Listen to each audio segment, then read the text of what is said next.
Alrighty, everybody, welcome back to another LTA show. I'm your host, Felix. This is another Cooking with Felix segment. Today, we're going to be doing a strawberry cheesecake, heavy whipping cream. We got speculoos cookies, strawberries, cream cheese, and butter. Kind of almost similar to the Oreo cheesecake that I made. There's no recipe for this one. I figured that if I can do the Oreo cheesecake, I can do a strawberry one. At least that's what came to my mind. Same kind of recipe, or at least same like steps. Um, I mean, you'll see how it turns out towards the end. But anyway, I've got some speculoos cookies, which is like a Trader Joe's cookie. I guess it's like, I don't know how to describe it. It's like a cinnamon cookie, almost like a graham cracker, but slightly different. I don't really know how else to explain it, but I think that's like the closest thing you can probably think of if you've never tried a speculoos cookie. So anyway, I bought a couple packages. I got like four because I thought I needed more. But as you can see here, I'm like taking out one whole package, and I realized this is probably enough, um, because I'm making the crust. And as you can see, I'm like cleaning up because I'm leaving a mess as always. So now, the same thing with the same exact steps like the Oreo cheesecake. So get all the cookies together and then I crush them together. So as you can see, I'm like beating up the cookies. And I think you'll see in the footage, I tried crushing it and the camera moved.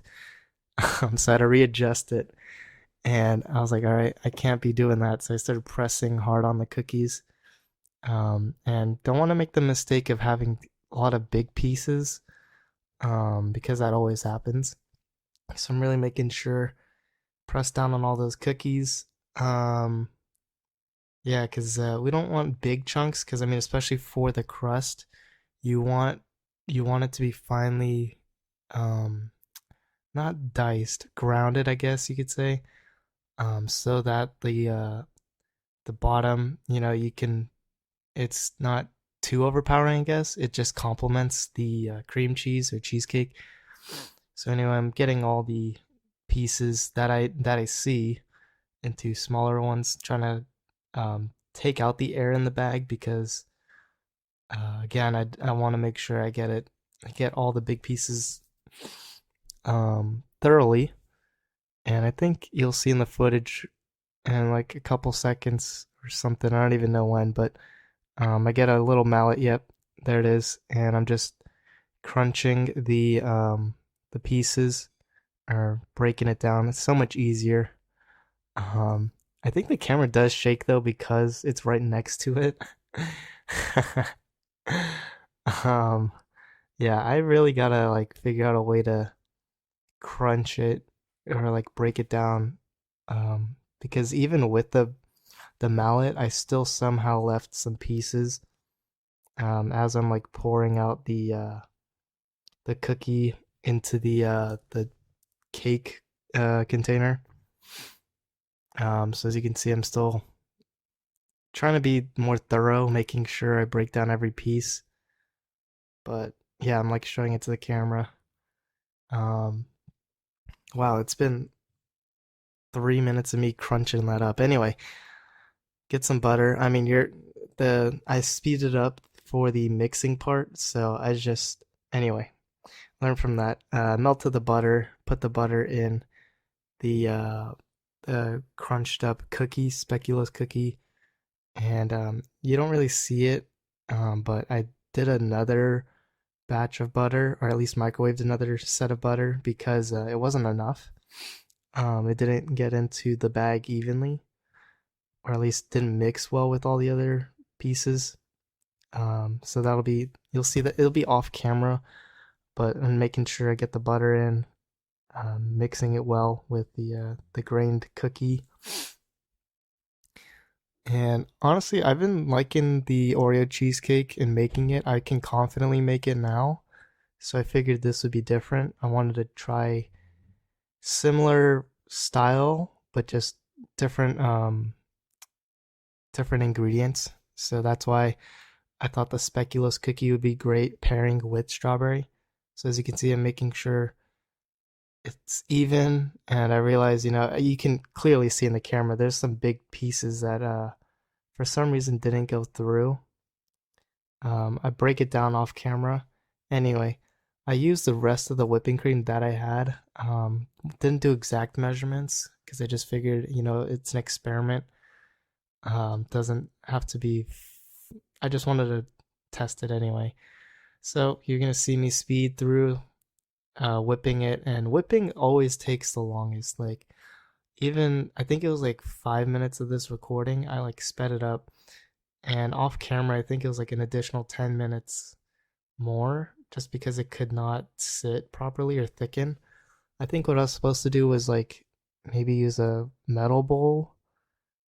I know the cold water part works, or maybe it's just maybe I'm mixing it, whisking it wrong, or maybe, yeah, I'm not too sure on what I'm doing wrong. I think maybe I just need to keep letting it set for a little bit, or I don't know. I think it's a whisking part the way I'm doing it.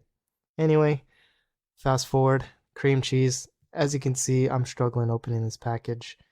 I'm like looking, it clearly says tear on both sides. That's why I'm like showing it to the camera and I'm trying to open it. It does not work.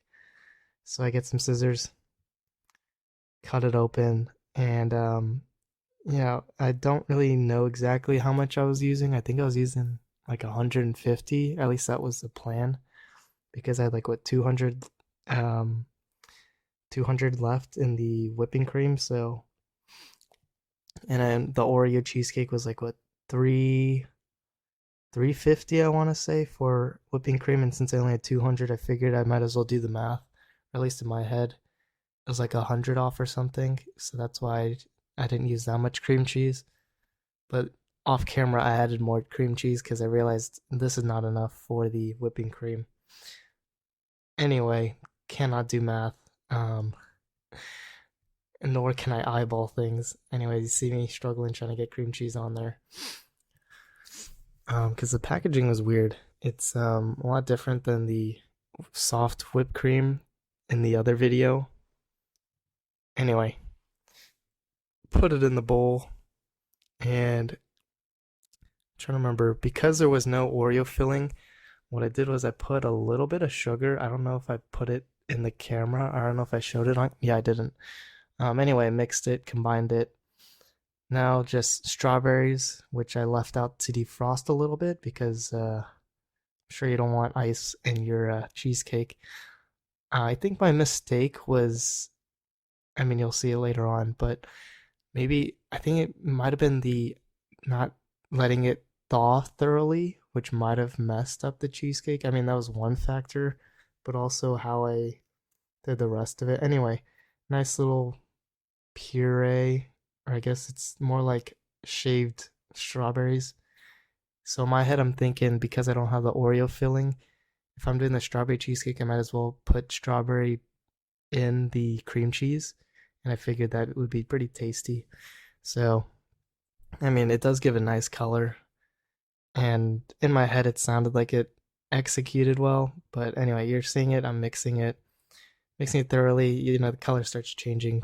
Um, I mean, it starts smelling pretty good too with the strawberry. Just breaking it down a little bit because I know there are some chunks or at least some pieces that you can see. It's not like thoroughly smooth.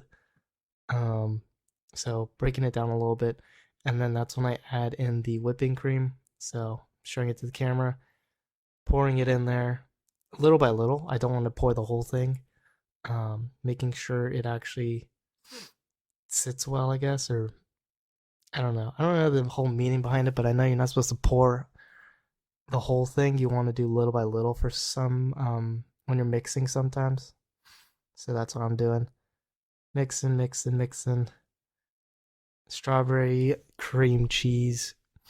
Looking pretty good, honestly. I think like the idea was right. Execution might have been a little different. So anyway, I'm pouring the whole thing, making sure I get it all off. Because I don't have the exact measurement or not the same amount, so I want to make sure I don't waste the whipped cream. So I'm mixing it properly, And I think later on, or at least it will cut off because I already mixed it thoroughly, and now it's just pouring it into the uh, the cake container, whatever. I don't know what it's called. Anyway, I'm pouring the whole thing. First mixing it thoroughly, and then little by little. Um, and then I'm just gonna let it sit like usual, which is like 4 to 5 hours. So after I pour the mixture in, dump the rest, and then put it in the freezer, not freezer, refrigerator. Put a timer, and that was pretty much all the hard work. And let's see, I think the next part was after it's cooled down. Oh, you're gonna see actually. I was thinking about putting plastic wrap, and it was sticking on the plastic wrap, and I was like, oh, it's gonna ruin it. So I just ended up, you know what? I'm gonna just take it out. Forget about it. Yeah, you see me struggling there. I try not let it touch, but anyway, I threw it out and just decided no plastic wrap. um, anyway, after that, I mean, you don't see it, but I put the strawberry puree. So that's pretty much it. Thank you